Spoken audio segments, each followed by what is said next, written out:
They gon' fight like vultures. Hey y'all, welcome back to the channel for another video.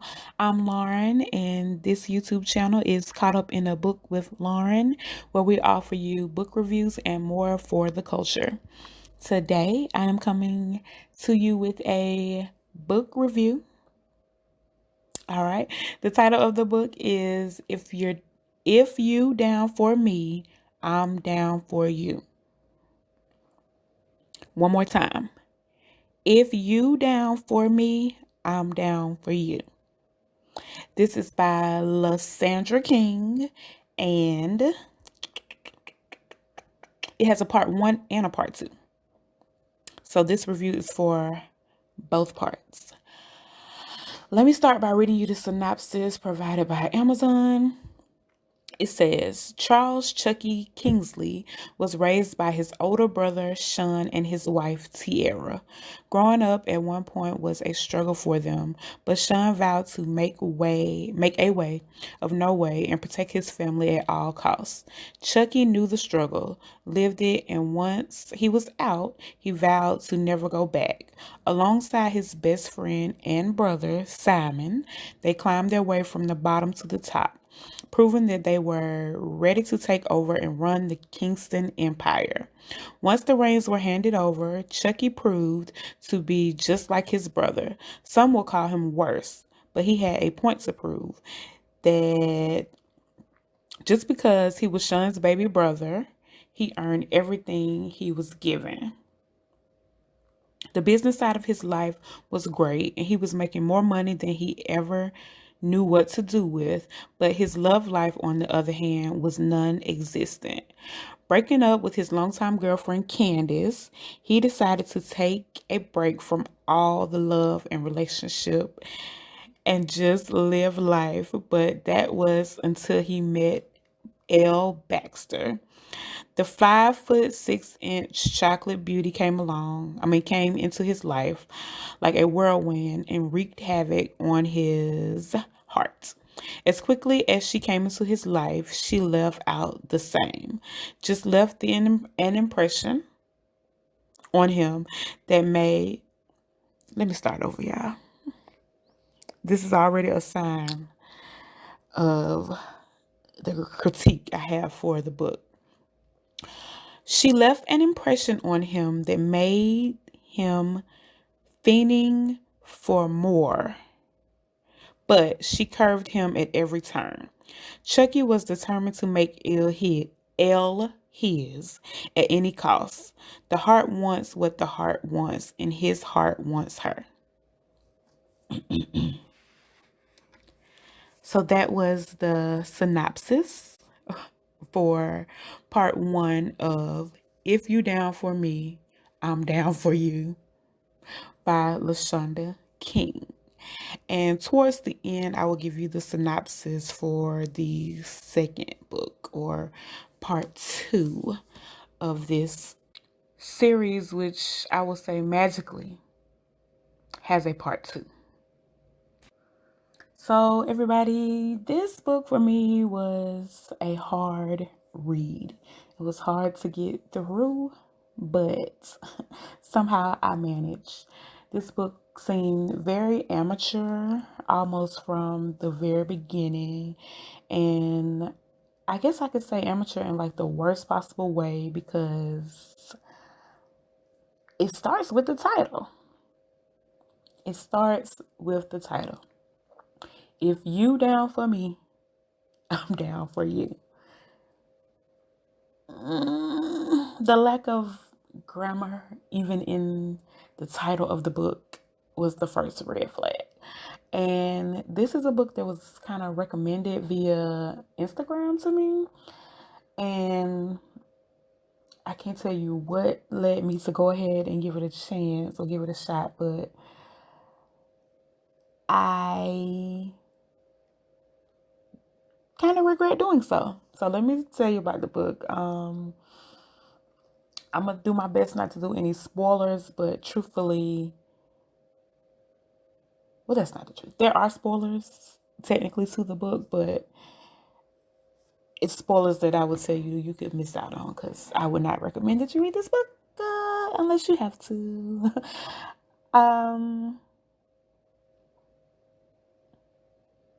yeah, some of the elements of the story are just overall ridiculous. This is very much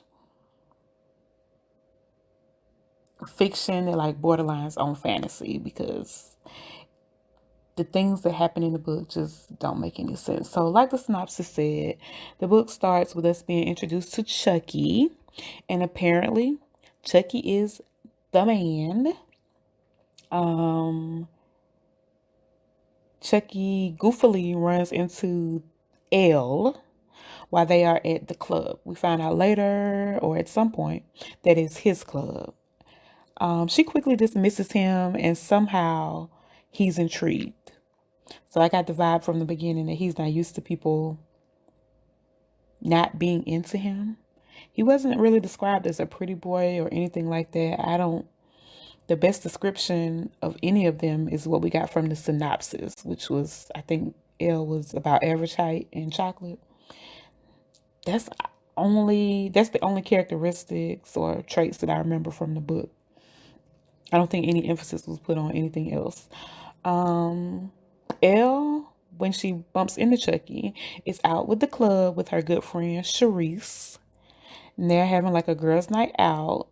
And they end up getting sloppy drunk. Like sloppy drunk. Drunk to the point where they pass out. They pass out at the club. I find this to be ridiculous and almost hard to believe. I don't know, maybe it's not the clubs. Most restaurants, they be having like a limit. Like, they be paying attention and they'll be quick to be like, oh, okay. And that's enough for now, go to the next spot or whatever. So, they do want you to drink, but I have been to places where they'll offer you like a third drink, and after that, they bringing out the check. It's like, oh, quick, you done. They bringing out the check. So, like I said, this is fiction. This is not the real world. I realize that, they're not gonna play by the same rules, but to get so drunk at a club that you pass out at the club and nobody is concerned or disturbed. It was just the first red flag of the book for me. I was like, oh, this is too crazy. So they pass out drunk at the club, but not before Cherish sees Simon. That is the other guy, Chucky's brother. She sees him, and Elle, her friend, breaks the news to Simon that Cherish had a baby by him. Okay, that he did not know about. So she is so drunk. They are so drunk that she is letting all her friends' secrets out the closet. Okay, and her friend too drunk to be mad because me and her would have had to fight. Okay. She was, too drunk to even be like, bitch, I'm gonna kill you. She just drunk with it. So, that's another red flag for me, but I see how that could maybe happen. You don't tell somebody that you're pregnant by them and you have a kid. But after this point, it's like this whole scene is the first red flag. But after that, it only gets worse. So Simon and Chucky, I think, somehow manage to get two passed out drunk girls out of the club without nobody being concerned. Like they tossing them over their shoulders, walking them out the club. Cause they can't walk themselves. They done passed out drunk. I'm like, this is call the police, call the ambulance. What is going on? But where is security? I don't care who you are. Where is security? Where is that one loudmouth person, especially female, that's like, what's going on here? You know what I'm saying? We're trying to make sure they're safe. Like, I would be alarmed if I saw that. I would be like, oh hell, what's really going on? I would be alarmed, okay? So nobody questions it, nobody gets red flags. And then This man takes both of them to his house. To his house. Okay? And they wake up there the next morning in some random ass location, and they're both just okay with it. It's almost like, oh, we're here together in this place that I don't know. Everything must be okay. I'm finna wake up. I'm finna wake you up. We finna get up out of here. What is going on? Let's get ourselves together. But both of them were drunk to the point where they passed out. But they wake up the next morning and nobody is showing signs of a hangover. Nobody. I think somebody did puke at one point at the club or something. But I've never been drunk to the point where I passed out. I've been drunk to the point where I had a hangover for the next 24, felt like 48 hours. Okay. I suffered the consequences of it. Okay. But I did not pass out. So these girls are waking up the next day and just going on about their life. I'm like, does the author not drink? Is she writing about stuff she don't know about?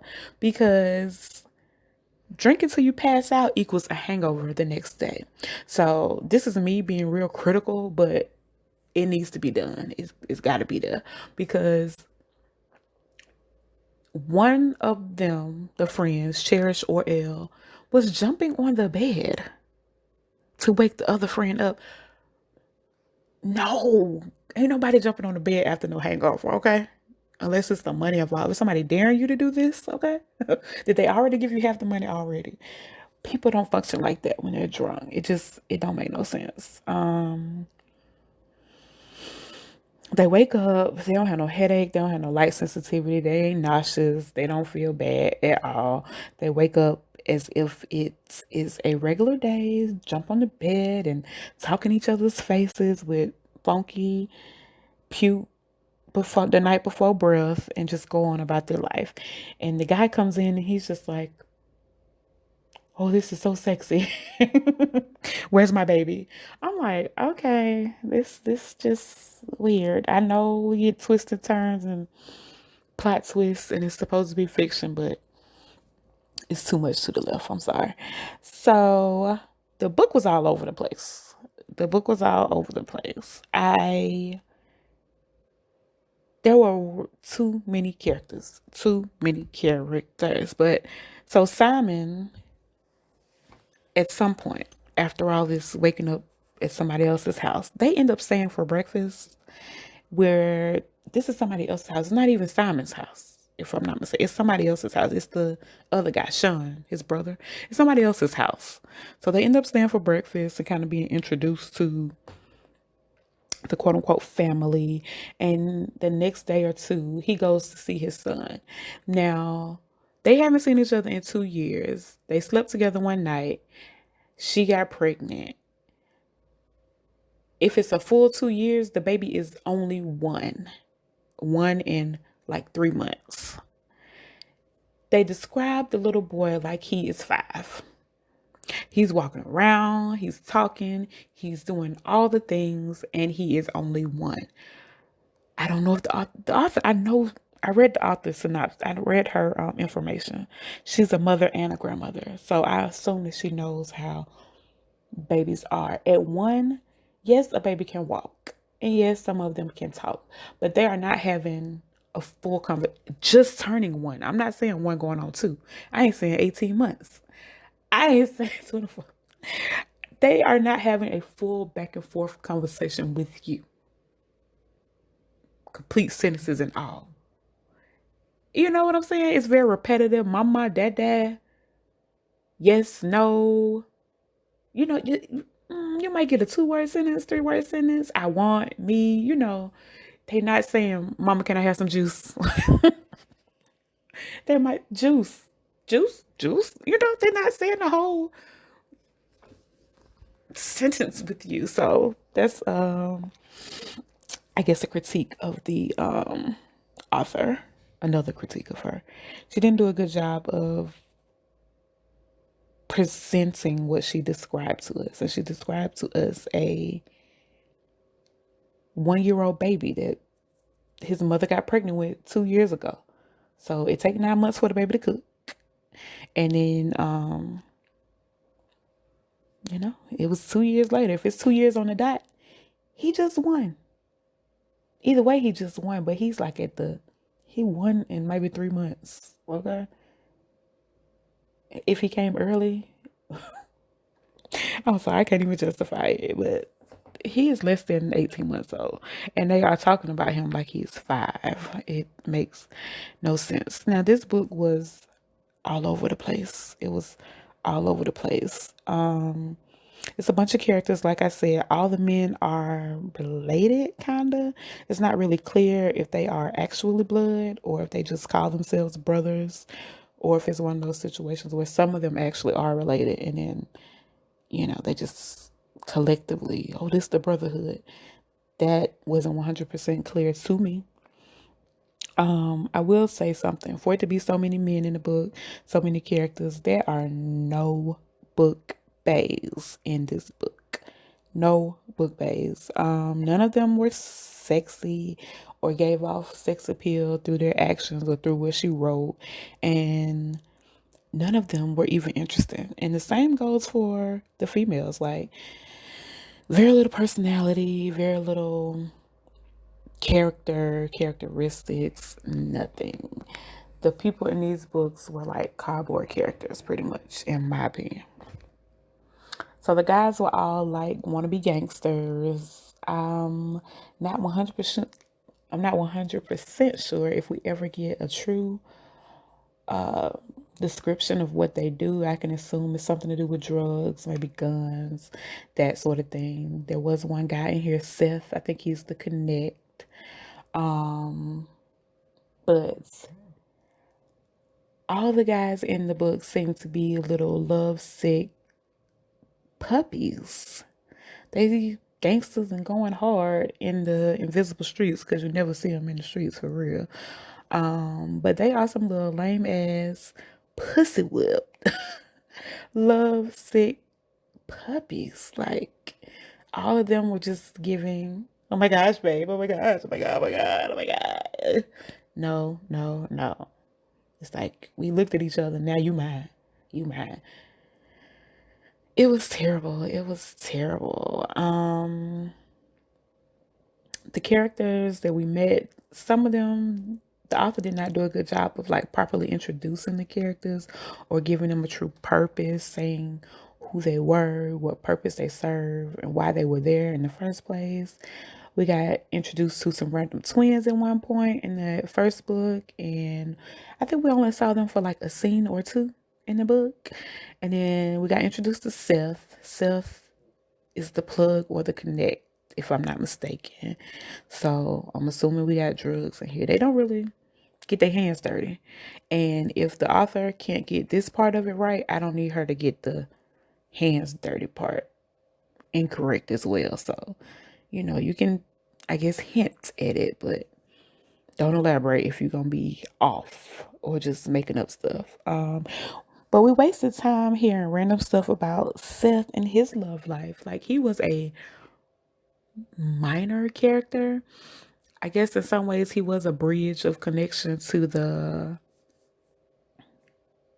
Ramsey guy, I think is his name. I think he was a connection to him. But other than that, we didn't need all his background and information, love life. It was just like a waste of words, a waste of pages, words, and reading scene.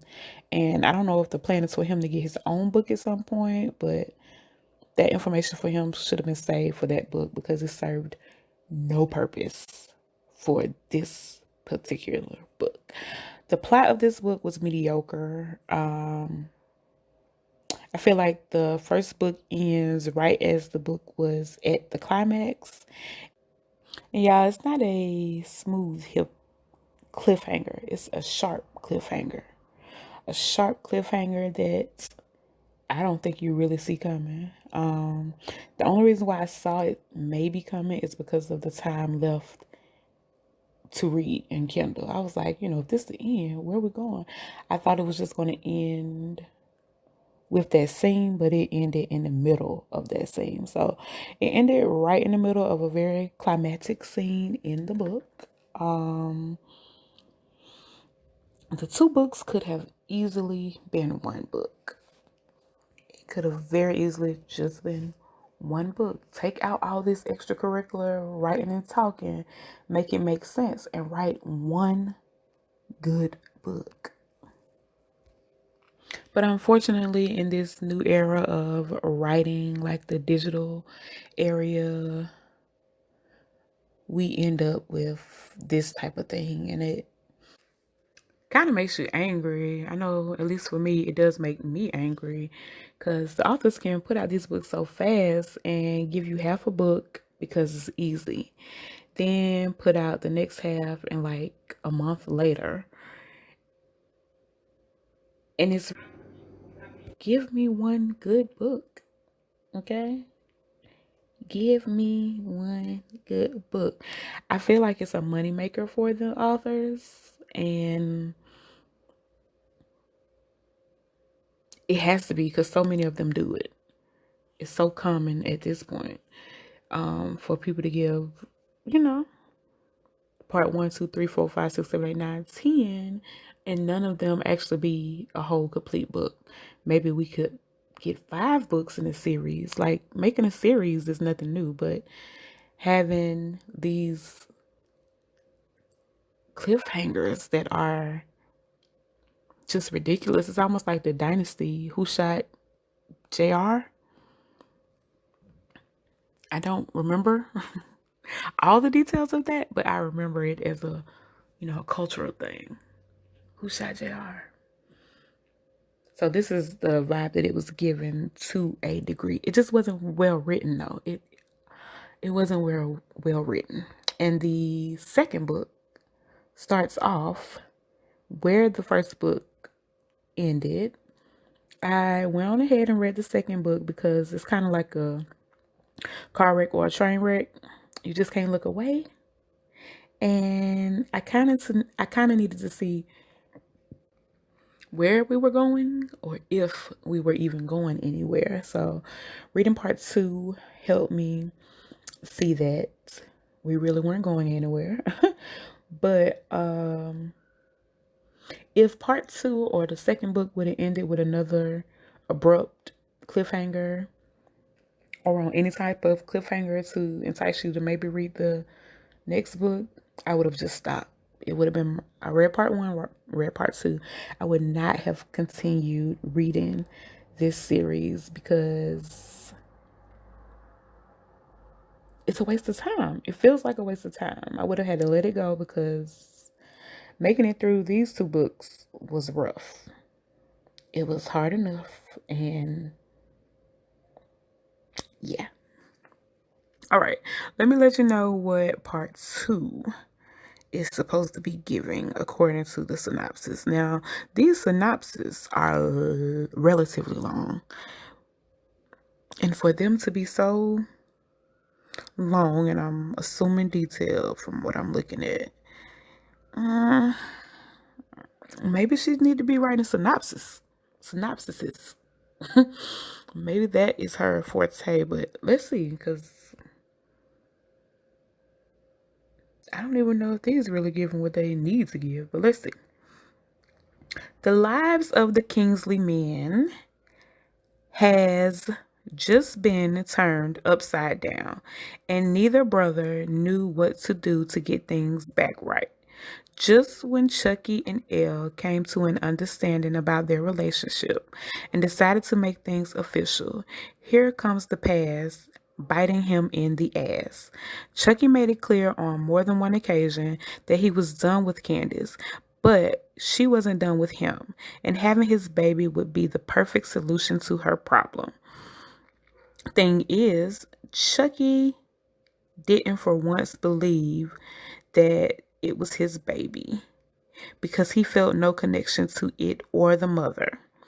And he felt it was a surefire way of losing Elle, and that was something he wasn't willing to do.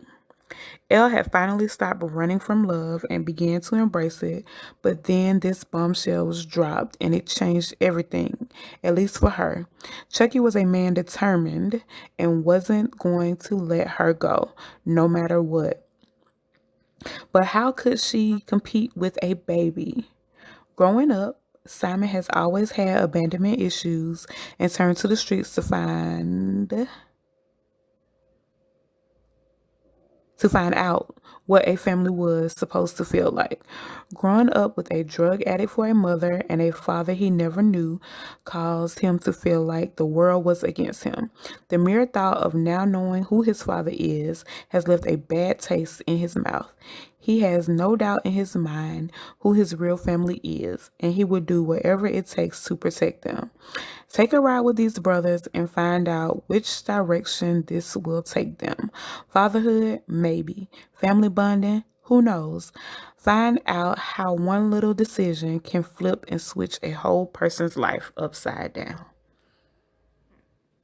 That is the synopsis for the second book. And I mean, it is interesting. I see how somebody could be interested, especially for like the ending parts where she kind of, tries to get you into what she's finna give. But the grammar overall is lacking in this book, and that is part of what made it so hard to read. Also, the books overall lack substance. The storyline was everywhere and nowhere at the same time. The grammar and structure of writing was lacking, but the one thing that was in abundance were the typos and the grammatical errors, as we see in the title alone, and even in the synopsis of the first book, especially. I want to say that second book too. Well, just the synopsis. I mean, it's errors there, and it's so easy to like read over errors and read them the way it's supposed to be written. But there were so many. There were so many that it led to the book just being hard to read. Even some of the sentence and paragraph structures were just not done well, and I hate that for the author. I hate that for the author because part of me is like, oh, this could have been a good book. It could have, the idea, the concept is a decent one, but the execution in this case is not it. I have to assume that the author does not have an editor and that no one else reads the book before she publishes it. No editor and no proofreader have resulted in a subpar book.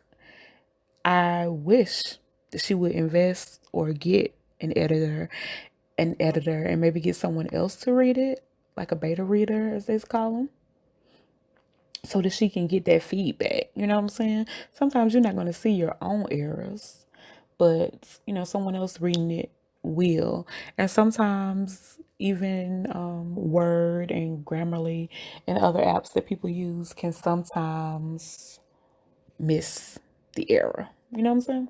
So having another set of eyes or two would probably be what she needs to do. I again have to reiterate, this is no tea, no shade to the author. I'm not trying to shit on her or anything like that. But I feel like you got to be open to critiques, because everything that I'm saying, if it's improved, would make the story better. Like, this story in the book had potential. I see how it could be spicy. I see how it can maybe be a little romantic. It's got a little Captain Save-A-Hole to it. But you can write that in a way that people get it and understand it, and it can be clear on what you're trying to give them. Under different circumstances, she could have had a good book. And I will give her credit again. She attempted to talk about sex and sex trafficking and human trafficking, but when you put it in when you make that the one thing of substance and surrounded by very little substance, it's just, it doesn't work well. So I see how she did try to do that, and kudos to her for bringing attention to it and everything, but the book was all over the place. So it's not a quality read, and I don't think it hit like it was supposed to, as far as including, sex trafficking and the consequences, or how it affects people into the book as well. But like I said, I give her credit for trying. I give her credit for trying, and I give her credit for putting enough words together to make a quote unquote book. I can't give her credit for 2 books because of the overall lack of substance and quality. It was subpar and very elementary. If she would have had an editor, proofreader, maybe taking her time and read it more than once herself, she could have put it together and had one quality book. Now back to these 2 main female characters. I'm judging them a little bit. I'm not gonna have to judge them a little bit, and I'm disappointed with these types of female characters. Both of them lack substance, kind of like all the characters of the book. The author didn't give us much as far as like their personality or character traits. Until I read that synopsis just now, I really didn't have an idea of what the girls even looked like, which is fine, but they were just like cardboard cutouts. And because they didn't have like character or anything distinguishing about them, they both were very dry, boring. Okay. It's really disappointing. It's disappointing for female characters to be characterized this way, But if I had to give them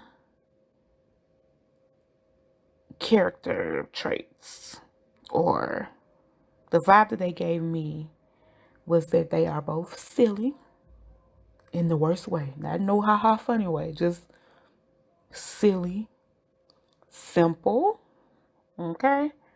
A little goofy, also immature, and dumb. I'm sorry. Those are all accurate ways to define the 2 characters that we got. Okay? And we need some positive, some female characters that's doing better than this. Got a little more, just a little bit more sense, especially in 2022. Both of them were sleeping with niggas that didn't even take them out on dates, okay? They just met them, and they basically went into a situation where they were living together overnight, like literally. And I'm not saying that don't happen sometimes, but it can't happen all the time. And what's the likeliness or the likelihood that it would happen for you and your friend? Just almost, we met these guys last night. Oh yeah, I like him. I like him too. Oh my gosh. Guess what? What? Girl, we moving in next weekend. What? We moving in next weekend too. Girl, I needed you to help me to move. Hello? Anyway. They both moving in, and it's like, y'all going out? Y'all moving together. Have y'all been out? Do you know his last name? Do you know his favorite color? What do you know about him to be living with someone? Okay? And then the one girl, she done packed up and moved her child with this. It's just not the vibe that I want to read about or to be reflected so often in our books. No, no, no. So like I said, they going out, and they go not going out. They are having sex, okay? And living with people that they don't know. And it doesn't make sense in my opinion, because the one lady, L, is supposed to be a victim of drug trafficking. Not drug trafficking, sorry, of sex trafficking. She was sex trafficked as a kid. Her mother sold her to some guy when she was 14, 15, 16, underage. So I would expect her to be on high alert, even when she's out drinking. She was supposed to be on the run from someone. She's supposed to be on high alert at all times. You vulnerable if you drunk. That's when somebody can come and snatch you up. Okay? Ain't nobody even looking for me. And I'm aware when it's a time and a place that you just have to know that it's an increased risk. Okay? Yes, you're going to live your life. Yes, you're going to do what you want to do and do it how you want to do it. But you have to be aware. So the fact that she would be out drinking and get so drunk to the fact that she passed out, red flag. The fact that she would move in with somebody who she just met within the same week, red flag. She's supposed to have more sense than that. She's supposed to have trust issues, okay? And not just run up on the first nigga lap that offer his lap. Because that is the vibe that she was given. And the other lady, already, we know you a little thottish, okay? I'm judging her. I'm being critical. You had a baby. You decided to keep a baby that you had after a one night stand. And then you're basically doing the same thing, repeating it with somebody who you don't know. You might think y'all make pretty kids together. You might feel like you know that, but you don't know their family history, this, that, and the other. You don't know. Let me tell you something. Right now, you need to know if they got any generational curses, their family history, health history. It's just so much that goes into it. And I know these are young characters. And since I was a young single mother, I will admit that at the time, I wasn't thinking like that either. Hello? I was not thinking like that at all. So I guess I need to give them a little grace on the issue. But reading this as somebody's mama, not even somebody's mama, just somebody who done lived a little bit of life. You just gotta do better. You gotta do better. You gotta make better decisions. And these girls are making the worst decisions. Okay, the worst decisions. And usually, even with age, there's that one friend or one person that's like the voice of reason. That one friend is like, girl, make him take you out first. Make him buy you this first. We don't even get any of that from these girls, especially in 2022. All the scamming and resources and options that these girls got, make him buy you an LLC or something. Come on now. Like I said, these type of characters, female characters especially, are not the business, okay? So she did not try to Cherish, pregnant by the man, didn't try to contact him or get in touch with him, tell him or anything like that. But as soon as she saw him again, that's the first thing she said. I don't need you. I don't need your help. I can take care of my kid, this, that, and the other. I am positive that when she slept with him the first time, she knew that he had a little bit of money or might have came with some money or was associated with money. You don't just sleep with the homeless man on the street, get pregnant by them, and keep their baby. That's not what we're doing. Most of the time, especially in a situation where it's like a one night stand where you don't know somebody, unless you're just like, oh, the Lord is going, I don't know. But I'm convinced that she knew she had some money. But the first thing she told him, I don't need your help. I don't need you. I can raise my son. I can take care of him myself. We don't need anything from you. But she named her son after this man. So his name is Simon. She named her baby Simon Jr. They call him SJ in the book.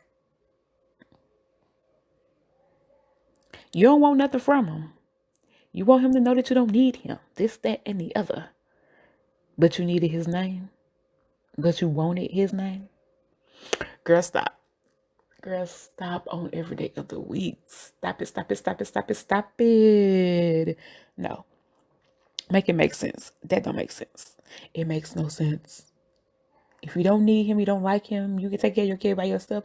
Why is you giving that man name? And I'm like, luckily the two of them got back together and they seem like they end up married at the end of the book. They making stuff work, but why give your child someone else's name? Like he was gonna live his life, possibly live his life the whole time.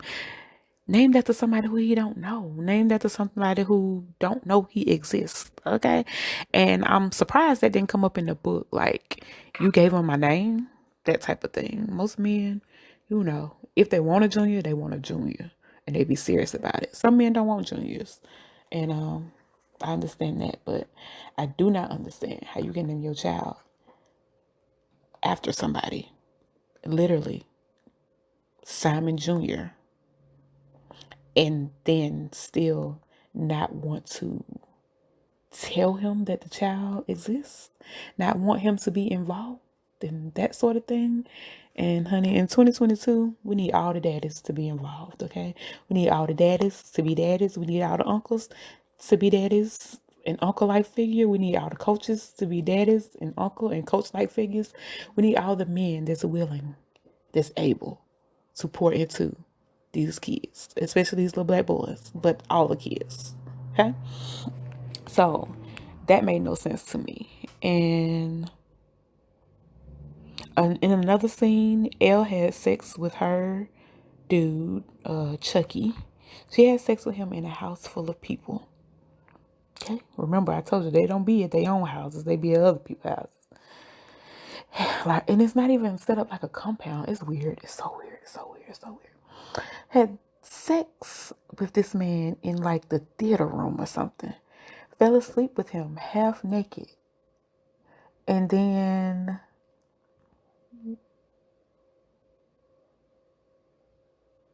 this was their first time having sex together.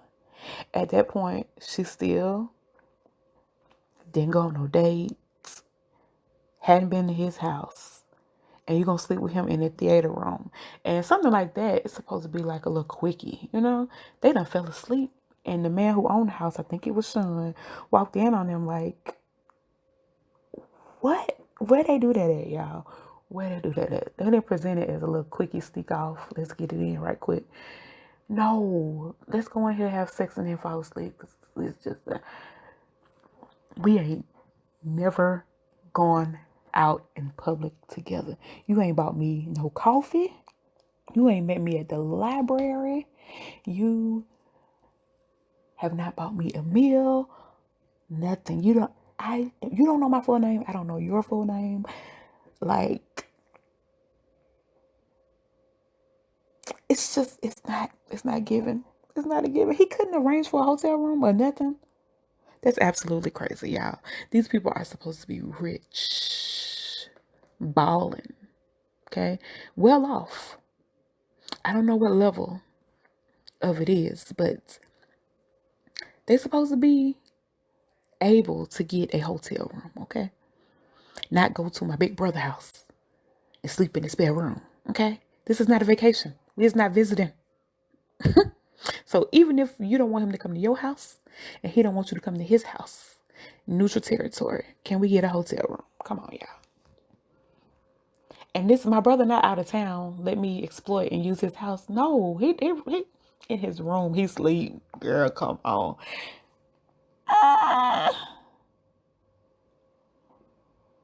The thing is, I assume that people my age don't do this. But young people do this. But these people old enough to know better. They are in their 20s, 21 and up. I remember somebody was 23-ish. Okay? At 23, you know better. Okay?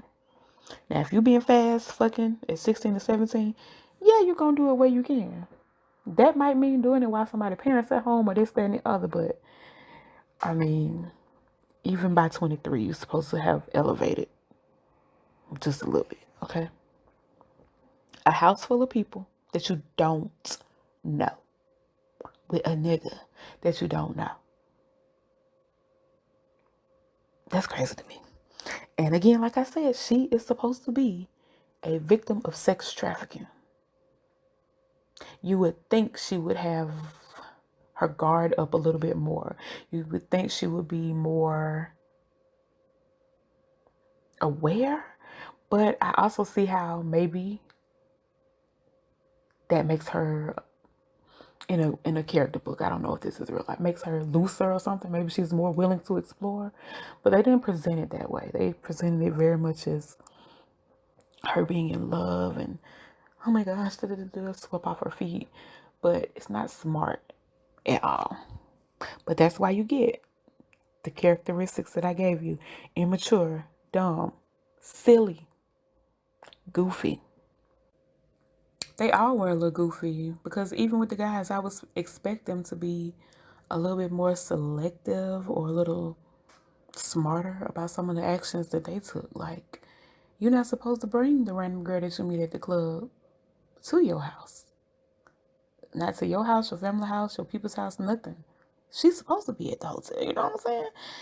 Girl, I don't know. Just, I wish they would have made it make sense, y'all. So, I guess it's a little bit obvious, but I cannot recommend this book at all. I don't recommend this book to anybody, okay? The only way I would be able to justify somebody reading this book is if they were in jail or something. Jail with a whole lot of time to spare and nothing else to do. And, maybe read a law book or something instead and figure out how to get yourself off out of jail. Don't read this book because it's not going to help you. It might take your mind off things for a while, something like that.